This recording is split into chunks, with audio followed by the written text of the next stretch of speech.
Good afternoon, ladies and gentlemen. My name is Clay, and I am the Bucks believer. In the 2019 through 2020 regular season, the Milwaukee Bucks were one of the most dominant teams in NBA history. Unfortunately, this success could not carry over to the playoffs as the Bucks lost their second round series to the Miami Heat in just 5 games. One figure who received a lot of criticism for this postseason flameout was head coach Mike Budenholzer. It was said that Budenholzer could not make adjustments in key playoff series and that he was too stubborn to change from his standard ways. That led to Budenholzer entering this past season with a ton of pressure on his shoulders. If the Bucks were to suffer another early playoff flameout, he likely would be on the hot seat and could potentially have even been fired. Fortunately for Budenholzer, this was not the case, as he led the Bucks to a championship, their first in 50 seasons. This secured a long-term contract extension for Budenholzer, who will now be with the Bucks for each of the next 4 seasons. In today's video, I'm going to be breaking down everything that Budenholzer has done since the beginning of last season in order to secure this contract extension. The first step for Budenholzer in securing his status as the Bucks' long-term answer at head coach was the regular season. Unfortunately for Coach Bud, this didn't go quite as swimmingly as could have potentially been expected. The Bucks were still a very good regular season team, don't get me wrong. They finished with a 46-26 record, good enough for the 3rd seed in the Eastern Conference. That wasn't nearly at the same level as Bud's first 2 seasons with the Bucks, though. In each of those years, the Bucks finished with the number 1 seed. The biggest reason why Milwaukee's record fell off as far as it did was because of a decline on the defensive end of the court. After finishing in the top 2 in defensive rating in each of Budenholzer's first 2 years in Milwaukee, they fell all the way to 10th in his 3rd season. However, as counterintuitive as it may seem, this actually wasn't such a bad thing. The reason why the Bucks' defensive rating slipped as far as it did was not because they played significantly worse on the defensive end of the court. It was more so because they spent more time experimenting with unorthodox defensive schemes. This led them aptly prepared into the postseason, where they were ready to run a variety of schemes on the defensive end of the court. They tried blitzing, they tried switching, they tried zones at times even. Not all of these schemes were successful for the Bucks, so they did end up suffering in terms of regular season production, but it prepared them better for the playoffs, and that had to have been the number 1 goal for Budenholzer heading into this year's postseason. They also tried different things on the offensive end of the court. The production didn't decline on this end, but they were still switching it up as Budenholzer instituted a new scheme in which the Bucks utilized a player in the dunker spot. This changed the spacing of the court completely for Milwaukee on the offensive end, and each of the scheme adjustments that Budenholzer made on offense and on defense was a huge reason why Milwaukee was so successful in the playoffs.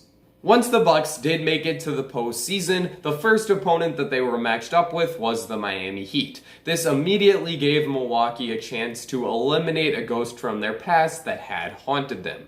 The Bucks were able to do so very swiftly, sweeping the Heat in just 4 games. A big reason why they were able to do so was an adjustment that Budenholzer made on the offensive end of the court. In the 2020 NBA playoffs, the Heat were able to beat the Bucks in large part due to a wall defense that completely stifled Giannis Antetokounmpo and didn't allow the 2-time MVP to get going whatsoever. In the 2021 playoffs, it was another story. Budenholzer's institution of the dunker spot gave Antetokounmpo another method with which he could defeat that wall defense, and Antetokounmpo was extremely successful in breaking down what Miami wanted to do.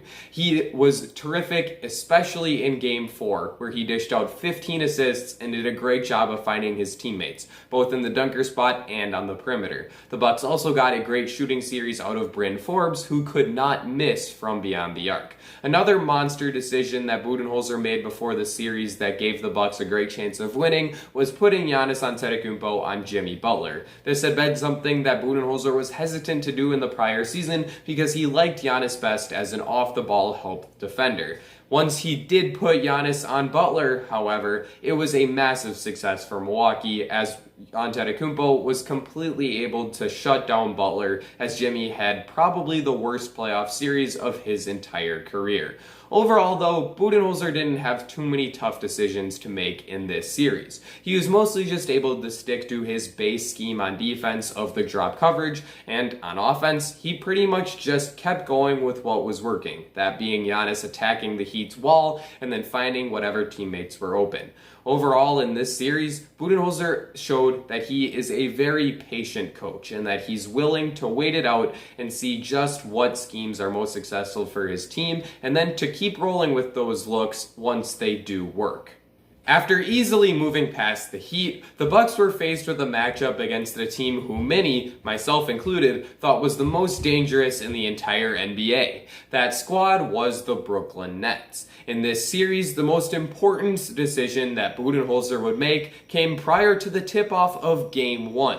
He had to decide who to start in the place of injured shooting guard Dante DiVincenzo. There were a couple really solid options for Coach Bud to go with in this replacement role. He could have started shooting specialist Bryn Forbes, 3-and-D guy Pat Connaughton, or lockdown defender PJ Tucker. Because the Nets relied so often on their superstar scoring wing Kevin Durant, Budenholzer decided to start Tucker. This ended up being the best possible decision that he could have made. Tucker was probably the Bucks' fourth most important player in this series, as he spent the entirety of all 7 games guarding Durant whenever he was in the game.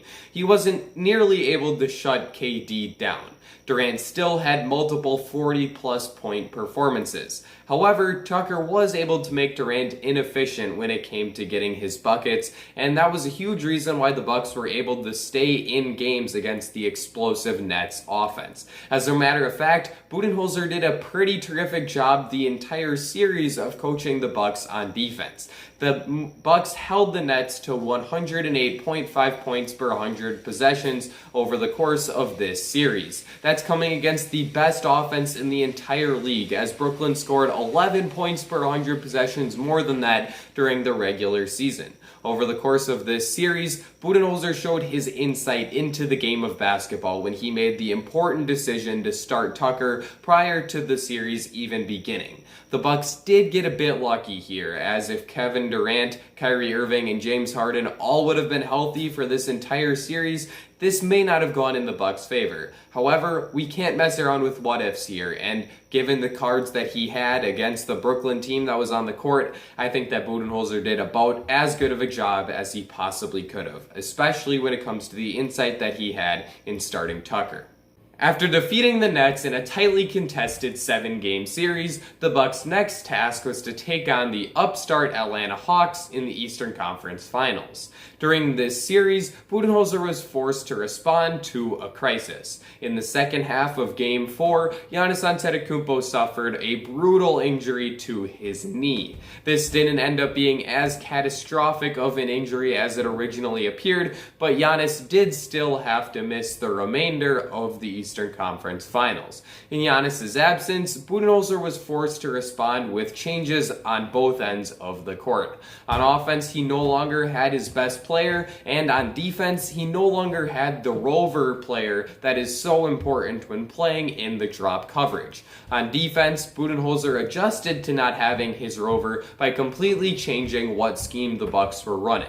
Instead of running that drop coverage, they instead went to a switch everything look that completely befuddled what had been a top 10 Hawks offense during the regular season. On defense, Budenholzer responded to Antetokounmpo's absence by putting the ball in Drew Holiday's hands much more frequently. Holiday took advantage of this in a big way, as he dished out 25 assists during the 2 full games that Antetokounmpo was out. He also got a ton of production out of Brook Lopez. Lopez had a terrific 33-point game in Game 5 as the Bucks completely took control of the series during that contest. Overall, in this series, Budenholzer showed his resilience by overcoming an injury to his best player. The final step of the journey for Budenholzer and the Bucks as a whole to become NBA champions was the finals against the Phoenix Suns. In this series, Giannis Antetokounmpo returned to full health, so Coach Budenholzer could have gone back to playing in his standard style. He did this on offense as Antetokounmpo had a monster series, scoring multiple 40-plus point performances, capping it all off with a 50-point game in Game 6.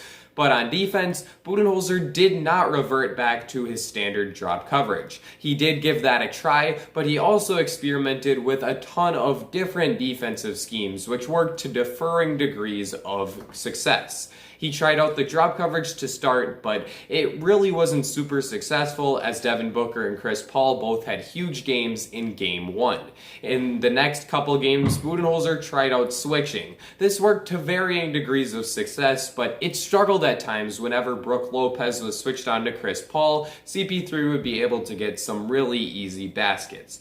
After that, Budenholzer finally went into a full court press. This is something that you rarely, if ever, see in the NBA. So to see it unveiled in the finals for the first time all year for Milwaukee was a bit of a surprise, but it worked so well for the Bucks. Jrue Holiday was pressuring Chris Paul for the full court, and it completely took out CP3, who is unanimously one of the best 5 point guards in the entire league.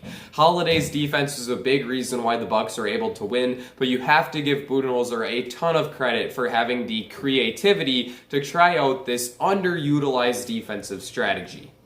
As I'm sure many of you have noticed over the course of this video, I've been trying to spotlight one of Coach Budenholzer's key strengths after each segment. During the regular season, I thought that Coach Bud was very bold. He was unafraid to try new defensive schemes, even when many of them would oftentimes end up failing. Against the Miami Heat, I thought that Coach Bud was patient. After Game 1 went into overtime and was probably much closer than it needed to be, he didn't overreact. He didn't make unnecessary adjustments. Instead, he sticked with what had worked for him over the course of his career. That led to the Bucks knocking out a Miami team in a sweep, as they were clearly able to take advantage of a less talented opponent.